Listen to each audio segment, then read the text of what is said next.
yang telah diciptakan oleh Soeharto dalam 32 tahun itu dikalahkan oleh Jokowi dalam 10 tahun.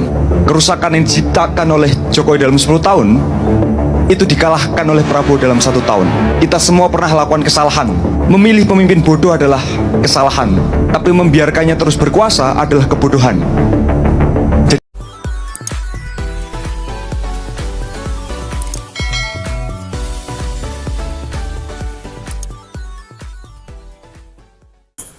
Assalamualaikum warahmatullahi wabarakatuh.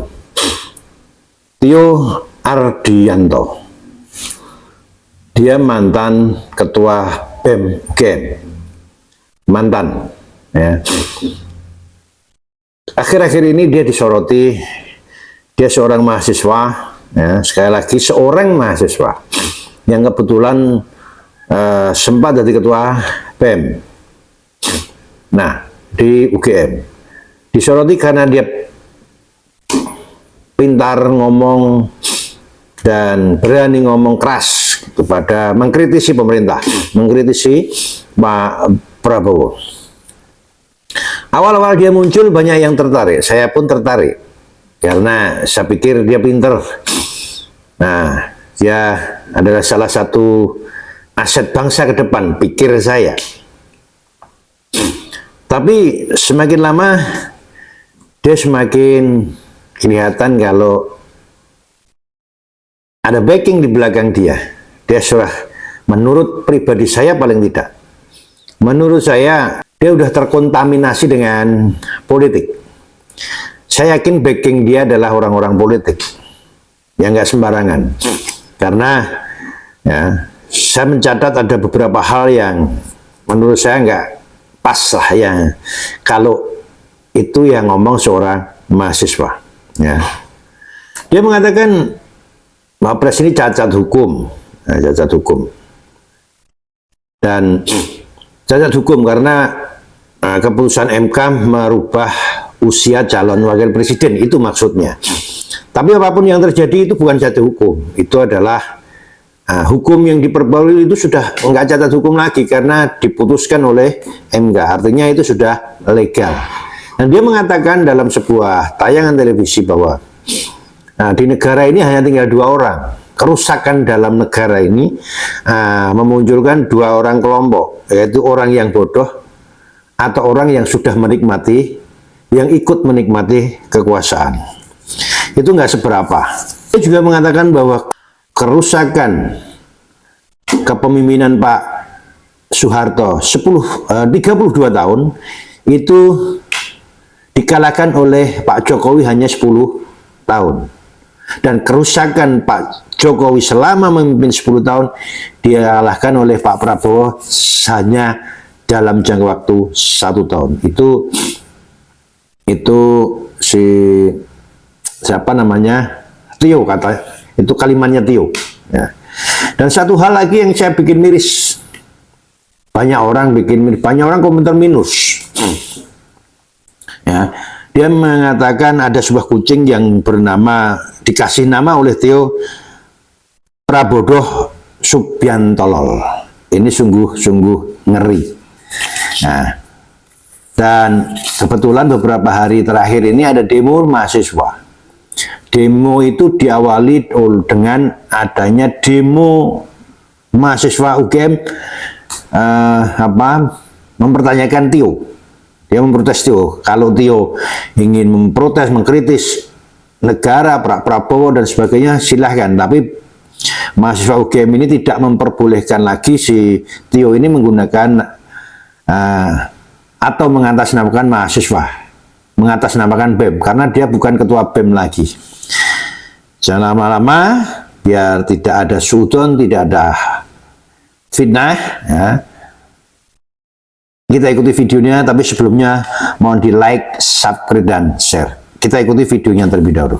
Astaga, Ketua BEM UGM tegaskan kerusakan yang dibuat Jokowi dalam 10 tahun dikalahkan Prabowo dalam 1 tahun. Itu dikalahkan oleh Prabowo dalam 1 tahun. Kerusakan yang telah diciptakan oleh Soeharto dalam 32 tahun itu dikalahkan oleh Jokowi dalam 10 tahun. Kerusakan yang diciptakan oleh Jokowi dalam 10 tahun itu dikalahkan oleh Prabowo dalam 1 tahun. Kita semua pernah lakukan kesalahan. Memilih pemimpin bodoh adalah kesalahan, tapi membiarkannya terus berkuasa adalah kebodohan. Jadi kapan kita hentikan Prabowo Gibran? MBG sampai ke tangkaplah. Kami memihak ke kalian, tidak ada ditunggangi-tunggangi. Kami di sini murni atas rakyat Indonesia. Jadi jangan ada narasi-narasi yang berkembang di luar sana bahwa kami ditunggangi. Dan kami di sini bukan untuk sok-sokan, bukan untuk sok jagoan, tapi kami memang murni untuk rakyat Indonesia. Kami murni membela kalian. Semangat sekali adik-adik ini menjelaskan bahwa tidak ada yang menunggangi ya teman-teman. Tapi sebenarnya menunggangi itu tidak mendeklarasikan diri ya. Orang yang menunggangi itu tidak mendeklarasikan diri depan mahasiswa. Mereka itu bekerja dengan senyap, dengan harapan Indonesia ini kios ya teman-teman. Harapan mereka seperti itu. Akhirnya adik-adik mahasiswa jadi korban. Ya mending belajar gitu kan ya, daripada harus turun ke jalan mengajak masyarakat seperti itu. Nah, Ini adalah tanda bahwa sejak awal intensi daripada MBG itu adalah maling berkedok gizi. Sehingga menurut saya penangkapannya Pak Dadan di Kejagung ini bukan karena beliau maling saja, tetapi bahwa pesan dari Presiden kepada Pak Dadan bahwa malingmu kurang canggih. Maka diganti oleh Bu Nani yang mungkin cara malingnya akan lebih canggih. Nah, Bu Nani sendiri kan sempat sampaikan ke saya waktu itu ketika saya ngetik maling berkedok gizi, beliau sampaikan bahwa ada ketua BEM yang menyampaikan MBG itu maling berkedok gizi. Tapi saya tunggu-tunggu kok malingnya tidak ketangkep-ketangkep.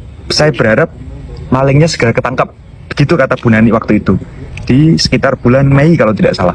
Ketua BEM UGM Tio Ardianto diprotes oleh komunitas mahasiswa peduli demokrasi yang menuntut Tio untuk tidak lagi mengatasnamakan mahasiswa UGM dalam forum-forum publik di berbagai daerah. Mereka menegaskan bahwa Tio masa jabatannya sudah berakhir tahun 2025 kemarin, sehingga posisi kelembagaannya berubah dan dinilai tidak punya landasan bicara mengatasnamakan seluruh mahasiswa UGM. Aksi ini digelar massa di Bundaran UGM, dipimpin oleh Noel Gaston selaku Ketua Kompas Demokrasi yang mempersoalkan legitimasi Tio karena menurut mereka kewenangan seorang ketua BEM untuk bicara atas nama mahasiswa itu diperoleh lewat pemilihan mahasiswa dan pengesahan Kongres Keluarga Mahasiswa UGM. Jadi yang dipermasalahkan ini bukan kritiknya, tapi soal masih pantas atau tidaknya Tio mewakili nama kampus. Tio nggak bisa seenaknya ngaku-ngaku jadi suara mahasiswa. Kritik itu hak, jelas. Mahasiswa boleh kritik, warga negara juga boleh. Tapi kalau nama mahasiswa dibawa-bawa buat panggung pribadi, ya publik wajar curiga. Ini gerakan beneran atau cuma cari sorotan? Masalahnya gini, mahasiswa yang serius itu ngomong pakai data, bukan cuma modal emosi. Kritik boleh keras, tapi tetap harus punya etika. Kalau kritik isinya hinaan, apalagi pakai sebutan yang merendahkan presiden, itu bukan intelektualitas, itu cuma berisik. Berani itu bukan berarti mulut bebas tanpa rem. Kalau logikanya kuat, ya tunjukkan datanya. Kalau tuduhannya serius, ya buktinya juga harus serius. Jangan sok paling moral, kalau cara bicaranya sendiri nggak mencerminkan adab. Tio juga perlu jawab terbuka soal pertanyaan publik tentang integritasnya, termasuk isu pengelolaan uang organisasi kampus yang pernah menyeret namanya. Jangan lantang ngomong moral bangsa, tapi pas moral pribadi dipertanyakan malah menghindar. Ya jangan gitu. Soal makan bergizi gratis juga sama. Program rakyat boleh diawasi, boleh dikritik, boleh dikoreksi. Tapi kalau isu dalam negeri dibawa ke panggung internasional, cuma buat mempermalukan bangsa di depan asing. Tio beruntung hidup di Indonesia. Assalamualaikum warahmatullahi wabarakatuh. Tio Ardianto, mantan Ketua Badan Eksekutif Mahasiswa Universitas Gadjah Mada, akhir-akhir ini menjadi fenomenal. Keberaniannya mengkritik pemerintah, khususnya Pak Prabowo, baik selaku presiden maupun pribadi, mendapat sorotan publik. Bagi yang selama ini tidak menyukai Prabowo, Tio seperti corong yang bisa mewakili suara mereka. Meskipun Tio sering menyampaikan pendapat tanpa didukung data, literasi, dan pengalaman yang akurat. Tio beruntung hidup di Indonesia, negara super demokrasi, di mana kebebasan berpendapat dijamin oleh konstitusi. Saya tidak bisa membayangkan jika Tio dengan gaya seperti itu hidup di negara monarki absolut seperti Arab Saudi, atau di negara sosialis seperti Korea Utara, Cina, atau Rusia. Terkait komentar-komentar yang dilontarkan Tio, saya tidak dalam posisi mengamini ataupun menghakimi. Saya hanya ingin menyampaikan masukan secara fair. Maklum, saya juga pernah mengalami fase jiwa muda yang penuh pergolakan, pemberontakan sekaligus kebimbangan seperti Tio. Semoga Tio berkenan. Pastikan Tio berpendapat murni dari diri sendiri, bukan karena pesanan atau disetir pihak lain. Karena Yang kedua, Prabowo itu kalau keliling ke negara-negara itu jangan dikira upaya diplomasi, menjala utang. Meskipun lewat skema investasi, tapi tetap utang. Itu ikatannya luar biasa. Jadi hari ini Pak Prabowo itu sawas negoro, itu presiden. Lo keliling. Sebelum saya membuat kontra narasi, saya pengen cerita nih, pengen curhat. Dahulu kala saya memiliki kucing. Kucing itu sangat saya sayangi, saya beri makan, saya rawat. Dan saya beri kucing itu namanya adalah Mahatiti. Tapi makin kesini Mahatiti itu kok sering pergi ya ke rumah tetangga. Dan disinyalir tetangga saya itu sering mengasih makan kucing saya ini, Mahatiti. Sampai suatu saat Mahatiti pulang ke rumah dengan badan yang sudah penuh kurap dan juga mengalami skabies. Saya obati Mahatiti ini dengan penuh kasih sayang, tapi Mahatiti ini melawan. Karena dia udah melawan sama saya dan juga dikasih makan oleh tetangga, saya tukar namanya dengan Mahasewatiolol. Tidak lagi Mahatiti namanya, tapi namanya Mahasewatiolol. Nah, ini adalah cerita fiktif, dan kalau misalnya ada namanya yang mirip-mirip, ya wajar lah ya kan, dalam sineas itu secara kebetulan tidak apa-apa begitu. Nah Tio, menyamakan investasi dengan hutang itu adalah narasi yang sangat keliru dan merupakan pembodohan publik yang datang dari pola pikir yang bodoh ya. Sederhananya begini, hutang itu adalah memakai uang masa depan untuk hari ini. Sedangkan investasi itu kamu memakai uang hari ini untuk masa depan. Nah itu istilahnya. Dan secara ownership, kepemilikannya pun beda. Kalau hutang itu kepemilikannya secara de jure itu hak penuh milik kita. Ketika kalau kita berhutang dari kreditur. Nah, sedangkan investasi itu adalah kegiatan penanaman modal yang nanti kepemilikannya itu pemiliknya rame-rame sesuai proporsional berapa besaran modal yang dia berikan untuk membangun sebuah entitas usaha. Dan menyamakan investasi dengan hutang itu adalah tindakan dungu. Yang keluar dari otak dungu dipercaya oleh orang dungu juga. Dan celakanya tidak ada yang membetulkan narasi seperti ini gitu loh. Pak, ini anak-anak baik semua, Pak. Penerus bangsa, Pak. Apa yang terjadi sekarang ini? Kenapa harus ditangkap? Saya tanya. Mereka ini adalah calon-calon loh, di bangsa ini loh. Ada apa? Kenapa? Kasih kita alasan. Kenapa tidak boleh mereka melewati situ? Ayo Pak. Ya udah kita diskusi di luar karena pada saat ini sedang melaksanakan aksi demonstrasi Bapak. Anda tidak lebih hebat dari mereka. Anda jauh lebih hebat. Anda jauh lebih hebat. Anda jauh lebih hebat. Forum diskusi bertajuk Indonesia Emas atau Cemas, Telaah Kritis Indonesia hari ini, yang menghadirkan Kepala BP Taskin, Budiman Sujatmiko, memanas ketika seorang mahasiswa melontarkan kritik keras kepada mantan aktivis 1998 tersebut.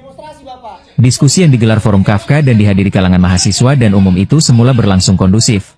Namun suasana berubah tegang saat sesi tanya-jawab. Seorang mahasiswa yang mengaku pernah ditangkap dalam aksi Hari Buruh Internasional di Semarang dan menjalani hukuman selama 3 bulan berdiri dari kursinya. Nada bicara mahasiswa itu semakin meninggi ketika menilai Budiman telah kehilangan sikap kritisnya terhadap pemerintah. Ia bahkan menyebut Budiman terjebak dalam hegemoni kekuasaan dan gagal memahami realitas yang dihadapi gerakan mahasiswa saat ini. Sebenarnya programnya tidak salah, tetapi oknum-oknumnya Bang Bu. Dari jabatan ya. Tapi kalau misalnya tadi mengatakan Anda tidak lebih kagum dari saya dengan saya, jelas beda, dan jangan juga. Setidaknya kalau dulu ada nyawa taruhannya. Kalau sekarang nggak ada nyawa, paling jabatan taruhannya. Jadi kalaupun saya gagal ya, paling saya cuma kehilangan jabatan. Kalau dulu kan bisa kehilangan nyawa. Yang pasti sudah terbukti pernah kehilangan kebebasan. Ya kan? Ponis 13 tahun, cuma jalan 3,5 tahun. Dan itu pun tidak membuat Anda perlu mengagumi saya dan membuat saya merasa lebih hebat dari teman-teman. Enggak juga. Mungkin kalau Anda hidup dengan kader saya, mungkin Anda akan lebih berani dari saya, lebih tinggi resikonya. Who knows? Kan gitu. Oke, ini di Semarang. Kalau Bapak tahu kan mungkin Bapak pernah viral deh berita ini soal mahasiswa yang menangkap Intel. Nah itu saya. Saya di penjara 3 bulan lamanya dan dari rangkaian itu dari Mei sampai Agustus Itu sudah banyak gitu. Dalam sejarah masyarakat, terutama dalam sejarah aktivis intelektual mahasiswa Indonesia, 1000 mahasiswa lainnya itu ditangkap, Pak. Dan saya kira Bapak hanya suram mendengar hal tersebut. Bapak hanya sunyi di dalam kegelapan lorong-lorong pemikiran Bapak yang saya pikir sifatnya intelektualis banget Bapak tuh.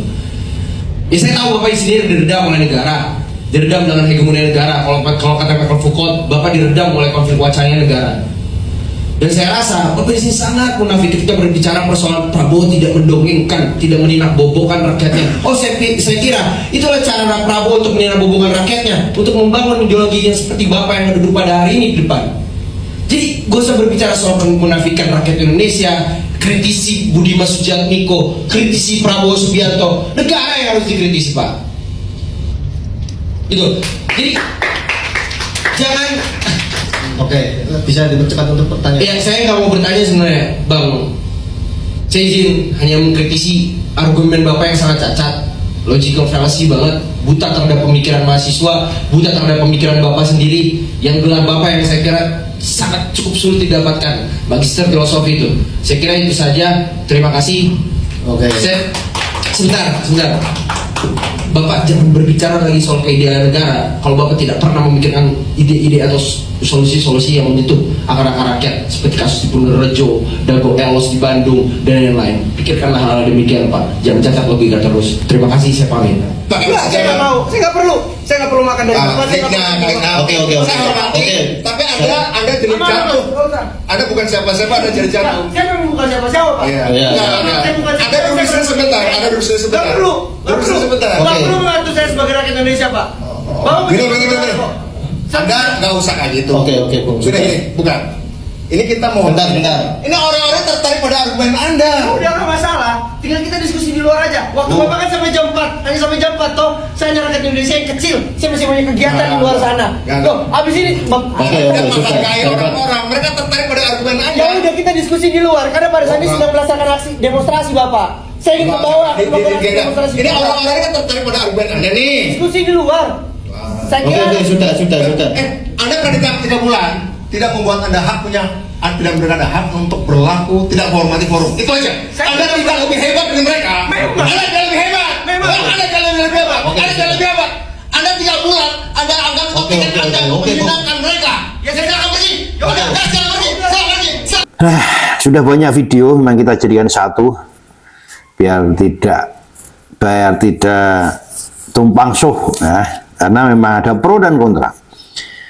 Saya ingin menyoroti kalimat Tio, 32 tahun kerusakan negara ini dipimpin oleh Pak Soeharto dikalahkan oleh Pak Jokowi selama 10 tahun. Dan kerusakan pimpinan Pak Jokowi selama 10 tahun dikalahkan oleh Pak Prabowo hanya dalam 1 tahun.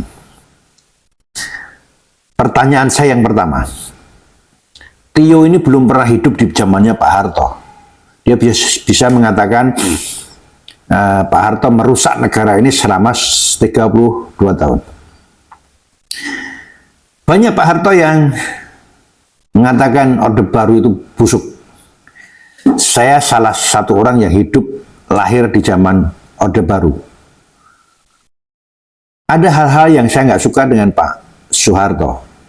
Tapi banyak hal yang memang secara jujur harus diakui Pak Harto itu bagus. Banyak orang-orang tua sekarang yang mengatakan yang sudah hidup di 3 era Orde Lama, Orde Baru, dan Orde Reformasi. Paling tidak di 2 era Orde Baru dan era Reformasi. Saya yakin banyak orang yang hidup di 2 era itu mengatakan lebih enak zamannya Pak Harto dibanding sekarang, dalam tanda petik. Ya, zaman Pak Harto cari kerjaan mudah, rupiah rendah, rupiah tinggi, BBM juga nggak ada masalah. Ya waktu itu tenang, tentram. Dan kalau selama 32 tahun Pak Harto menjabat jadi presiden, anak-anaknya menjadi kaya, itu wajar. Bahkan nggak sembarangan.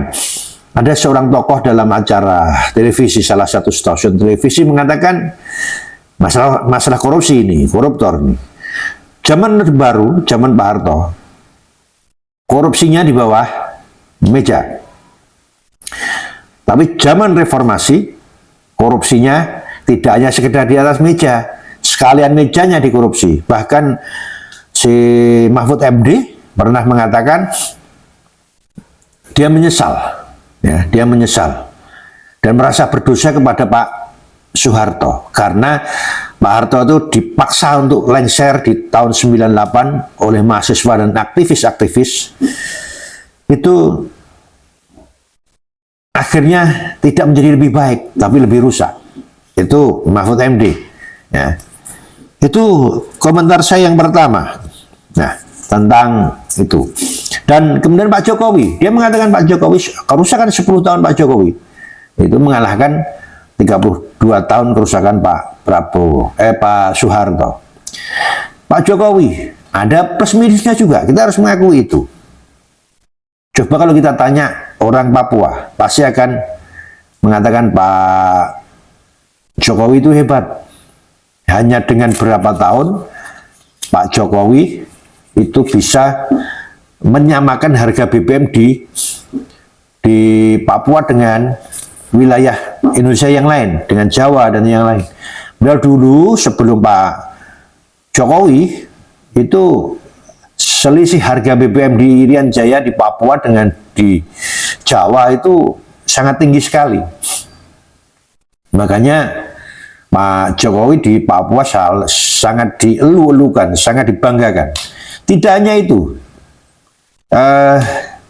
pembangunan infrastruktur itu merata di Papua sampai Aceh, semuanya merata.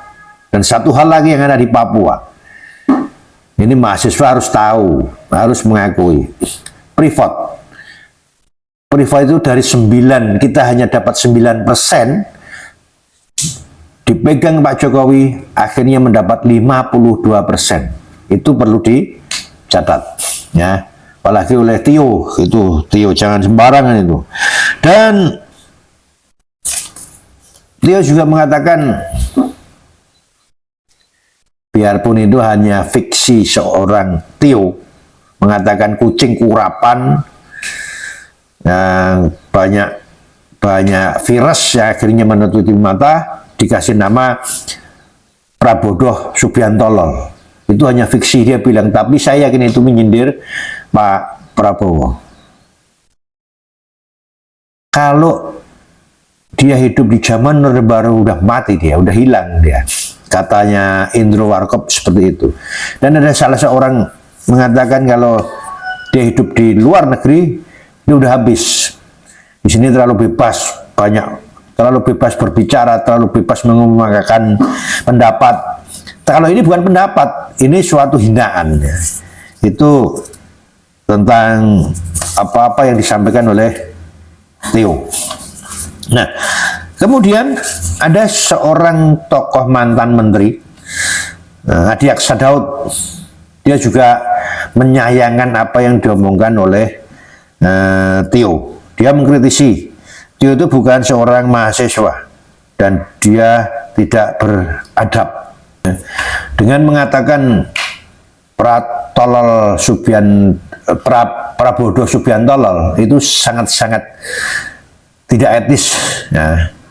Tidak etis. Dan kemudian bahkan mahasiswa sempat demo, ya, melarang si Tio ini menggunakan atau mengatasnamakan ketua BEM karena 2025 kemarin dia udah lengser dari jabatan ketua BEM. Dan bahkan ada seorang mahasiswa, seorang wakil ketua Ismail, Ikatan Senat Mahasiswa Hukum Indonesia, ini juga sangat menyayangkan pola pikir Tio dan mahasiswa-mahasiswa yang lain. Dia beranggapan bahwa mahasiswa ini terlalu emosional, terlalu mudah diprovokasi. Ismail, Ikatan Senat Mahasiswa Hukum Indonesia, ini sering diprovokasi, dipaksa untuk keluar, untuk ikut menyuarakan, tapi ini lebih rasional. Kalau pemerintah bagus, dia katakan bagus. Kalau pemerintah salah, dia katakan salah. Jadi Ismail ini lebih apa ya istilahnya, tidak mengada-ada. Yang salah dikatakan salah, yang benar dikatakan benar. Di saat pemerintah benar, dia hormat, acungi jempol juga. Dan harapan dari Ismail, dari Wakil Ketua Ismail ini, mahasiswa-mahasiswa itu harus peka, jeli, dan paham tentang geopolitik yang terjadi di Indonesia ini.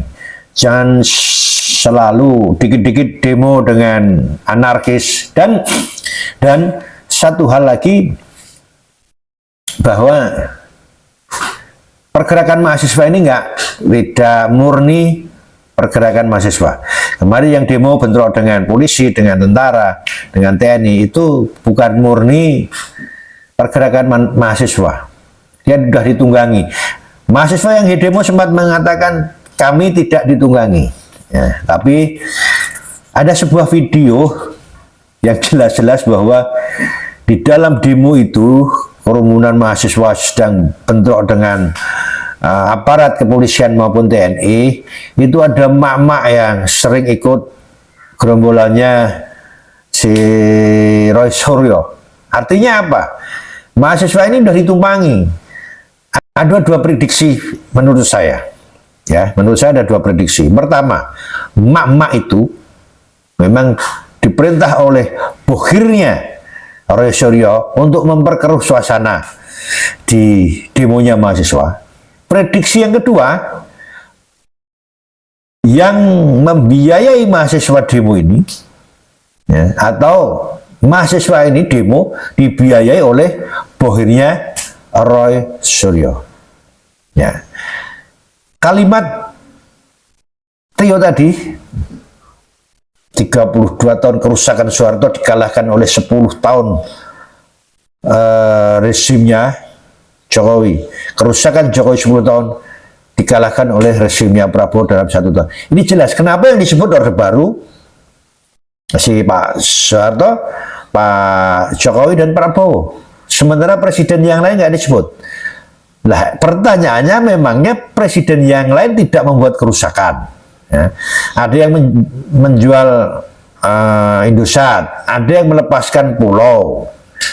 Nah, itu memang nggak membuat kerusakan. Nah, ini jelas, sebetulnya jelas sekali siapa di belakang Tio. Nah, ada hal yang menarik. Dulu banyak mahasiswa seperti Tio, keras. Tahun 98 Pak Harto di Lengser itu banyak aktivis. Banyak sekali aktivis. Ada Ferry Hamzah, Fadlizon, kemudian Budiman Sujatmiko, Adian Apitupulu, banyak sekali. Kemudian Andi Arief, banyak. Aktivis-aktivis itu banyak. Dan aktivis 98 itu banyak juga yang masuk ke partai sekarang. Bahkan ada yang menjadi kepala daerah. Di saat 98 dan sampai dia belum punya jabatan, ngomongnya hebat seperti melebihi dari Tio, lebih ganas, lebih keras dari Tio. Cuman waktu itu belum ada sosial media sehingga nggak terekspos. Nah, sekarang mereka menjabat, ada yang di DPR, ada yang di kabinet, ada yang jadi kepala daerah. Dia ngomong apa? Apa kontribusinya? Ya, karena waktu jadi mahasiswa sebelum jadi pejabat dia idealismenya tinggi. Ya, saya yakin Tio ini nanti kan udah dia yang cari panggung, dibiayai orang, di backing orang, bahkan mungkin di backing oleh partai. Saya yakin nanti kalau udah punya jabatan dia melempem juga. Ya, nah, seperti ada sebuah video yang tadi juga si Budiman Sujatmiko dihujat keras oleh mahasiswa yang sempat ditahan 3 bulan di Semarang. Ya, yaitu setelah punya jabatan, ininya udah lain, pikiran hatinya udah lain. Tio nanti juga seperti itu, ya. Dan kita harus mengakui, memang Pak Prabowo ini ada minusnya juga, semuanya, mulai dari Pak Harto sampai sekarang, Pak Karno, bahkan mulai dari Pak Soekarno Presiden pertama sampai sekarang Pak Prabowo, semuanya punya plus minus ya. Ada plus minusnya. Nah, Pak Prabowo pun juga demikian. Ada satu hal yang dilakukan oleh Pak Prabowo dan masyarakat nggak tahu, mungkin mahasiswa ini nggak tahu atau mungkin nggak mau tahu karena sudah terlanjur benci. Ya, jadi Pak Prabowo ini membuat suatu gebrakan ekspor itu dijadikan satu pintu. Ya, jadikan satu pintu. Kalau dulu semua ekspor itu masuk dulu di Singapura, yang menentukan harga segala macam itu adalah Singapura, dan keuntungan banyak masuk di Singapura. Dan sekarang ini di era zaman pemimpinannya Pak Prabowo ini satu pintu dan langsung ke eksportir, tidak melalui Singapura lagi, sehingga Wakil Perdana Menteri sempat datang ke Indonesia untuk melakukan nego biar ekspor itu kembali semula lewat Singapura. Kenapa harus lihat Singapura? Kenapa Wakil Perdana Menteri Singapura datang? Karena Singapura nggak punya sumber daya alam yang bisa dijual, sehingga dia menampung sumber daya alam dari negara-negara tetangga termasuk Indonesia untuk dijualkan. Dia mendapatkan keuntungan. Nah, sekarang Pak Prabowo tidak mau itu terjadi lagi. Keuntungan semua masuk ke Indonesia. Ini salah satu program terbaiknya Pak Prabowo yang tidak pernah diakui. Ya, semoga para mahasiswa yang melakukan demo pikir panjang dan pakai hati.